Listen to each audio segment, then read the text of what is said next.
All right, hello and welcome to the Matchday Vlogs channel. We're here today to talk about our predictions for the upcoming Premier League season, despite the fact that we're not even in it.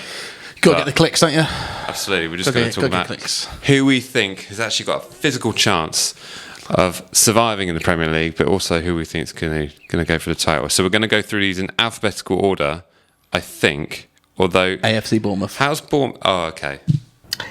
AFC Bournemouth sold a lot of their players.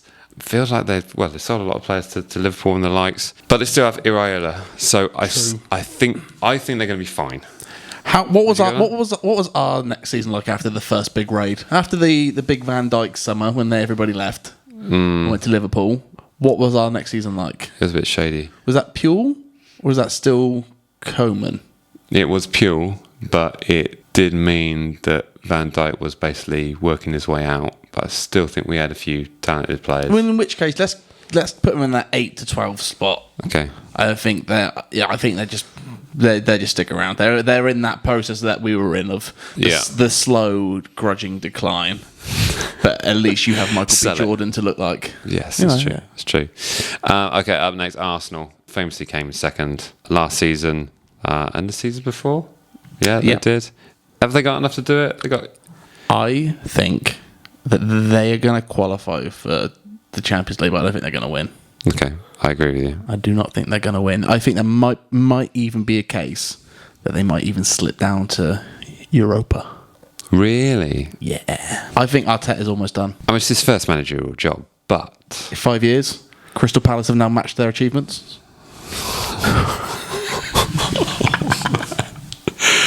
Okay. God, that's brutal. They're not going to like that. My goodness. Oh, my word. But you have a point. But to consistently finish second against two unbelievable sides, Manchester City and then last season Liverpool, who didn't have to do an awful lot to win the league last season, but they did. Here's the thing: when Liverpool were chasing City, you felt that they were so close and they were getting closer and closer and closer. Yeah. Whereas I feel for me, Arsenal felt like they got as close as they possibly can, and they can't quite do the next step. And I think that next thing isn't another player. I think it might be another manager. Yeah, I think you're right. Okay, cool. We're going to qualify Champions League, but not winning the league. Aston Villa.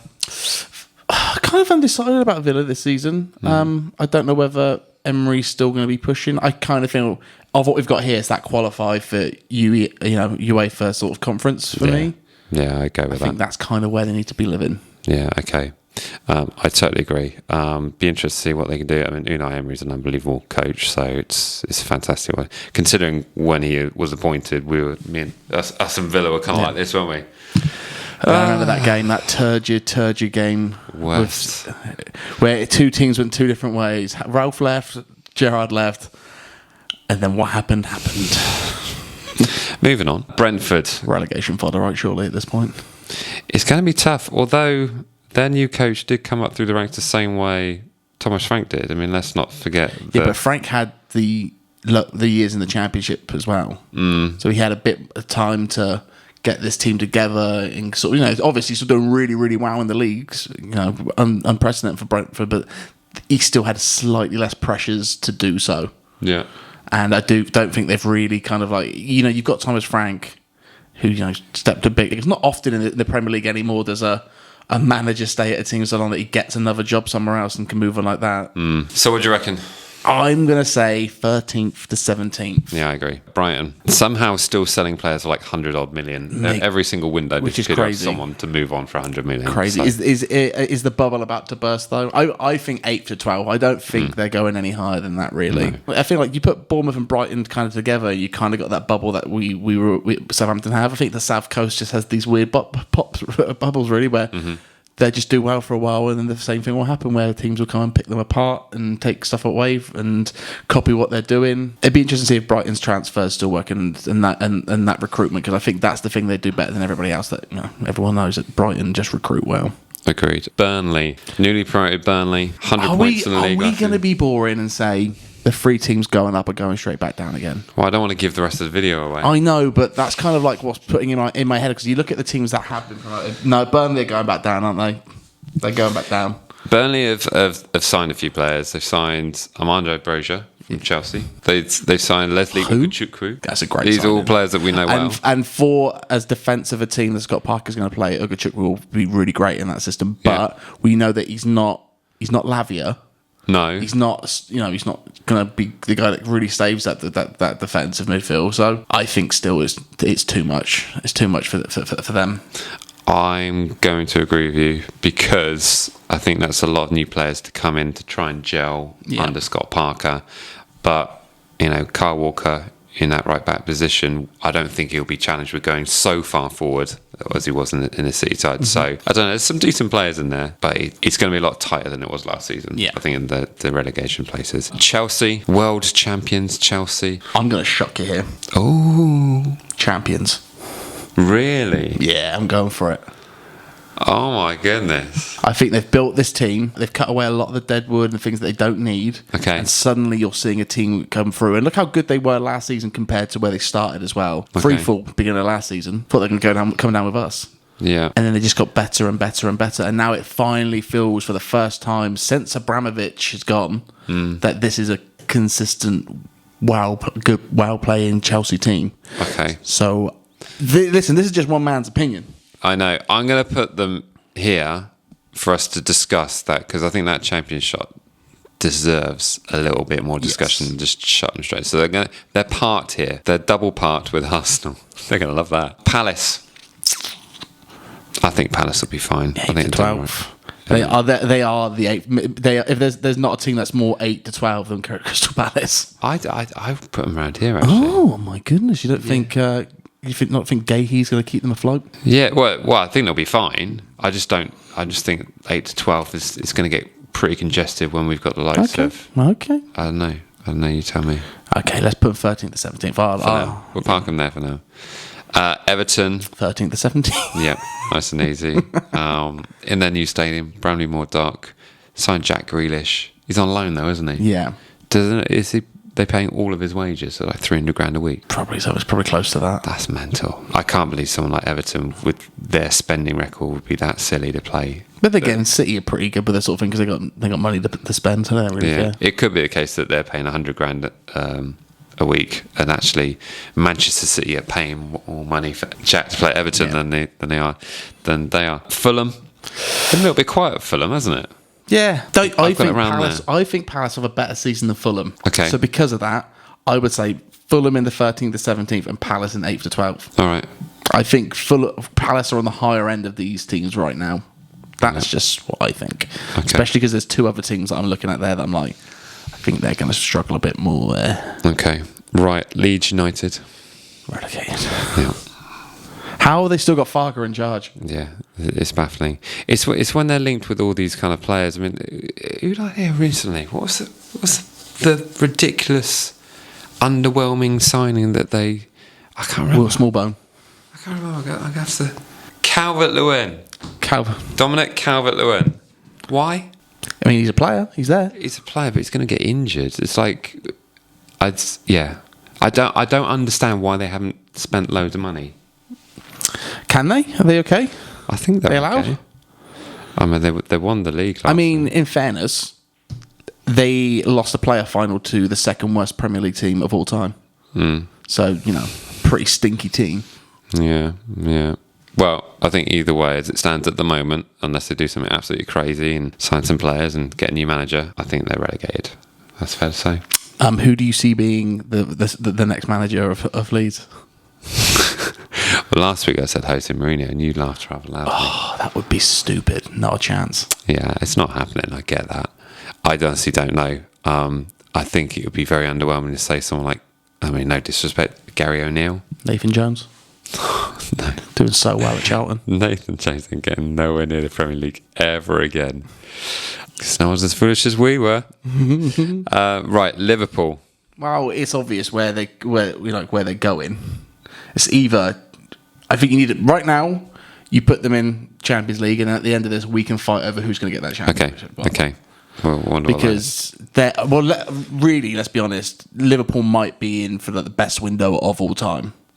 They are going ridiculously hard, and I don't think they're stopping. I think it's almost like Klopp spent his entire time there saving the money, so when the next manager came in, they can just go ham. Yeah. They're in their City era spending. Yeah, it's pretty wild. Okay, on to City. Man City up next. This is Pep's last season. Is it though? Yeah. If it is it? Yeah. It was supposed to be Pep's last season.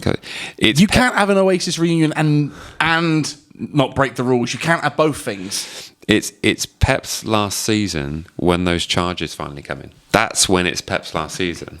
I think this is it. I think this is the one.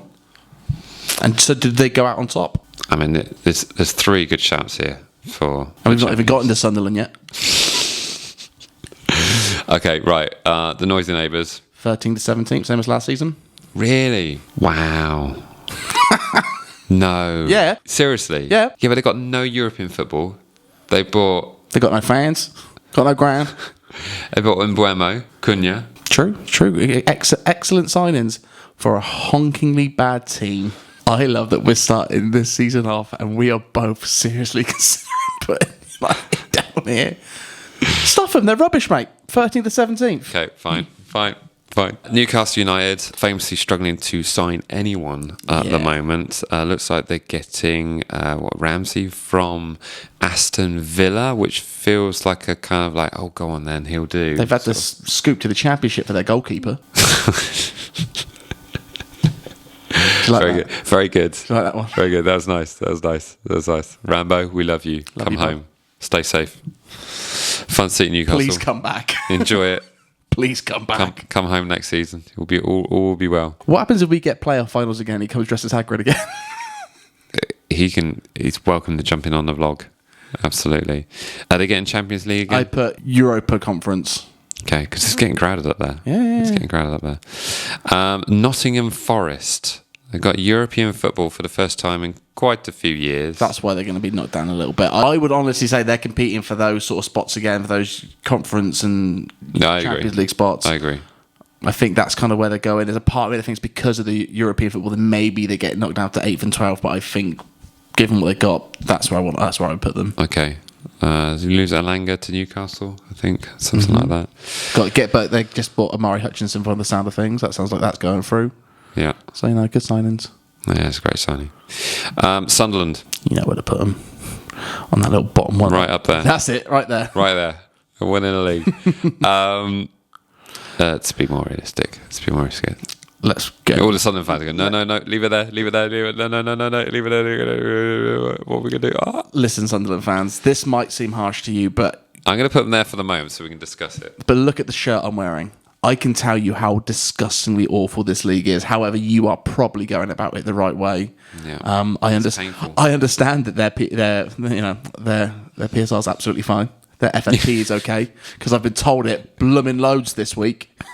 It's a great thing about doing these shows like this, and suddenly you get pulled up on minor inaccurate. We weren't inaccurate. We're just saying you haven't exceeded FFP yet. One thing you need to know about this channel is we're never wrong, but occasionally we are misinformed. Yes. Yeah. Or Mike doesn't look up the rules of football.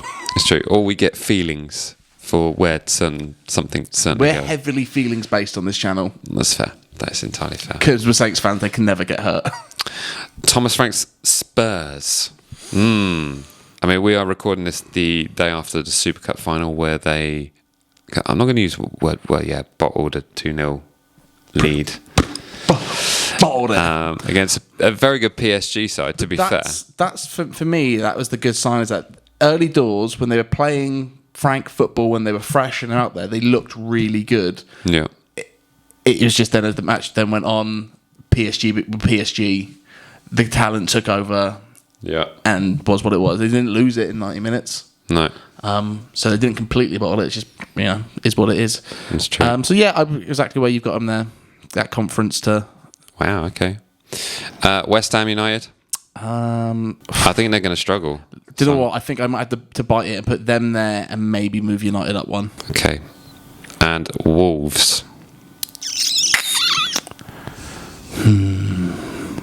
I don't care. Look, this is how it's going to go. You got Sunderland there, you got Wolves there, you got Brentford there. This is how it's going to go. Okay? It's going to be like this all season. This is what it's going to look like. Okay? All the time. So you just tell me when you want this to stop, and I'll stop. Except for the end of the season when it does this. Let me just. Wow! Points deductions. Maybe. Okay, I'm gonna go. Let's bring this back on. I'm gonna say that, the same three are going down. Yeah. I don't know, unless something bad happens here. And champions, because we are swiftly running out of time here. Because we need to get a bus, don't we? Yes, we do. We do. I do. You do, yeah. So I'm going to bow to your knowledge here. Chelsea? Should we go? Let's go hard. And at the end of the season, when we've been right, we look like we're amazingly good football pundits. There we go. We have got those all in the right spots, haven't we? I mean, we've probably not got it quite right, but who cares? Because there's going to be 5 slots for Champions League, isn't there? Yeah, well, you know. So it's Newcastle or Forest? Spurs. There we go. That is our final predictions for the Premier League season. Let us know your thoughts in the comment section, and we'll have a good laugh at this at the end of the season and see how accurate it was.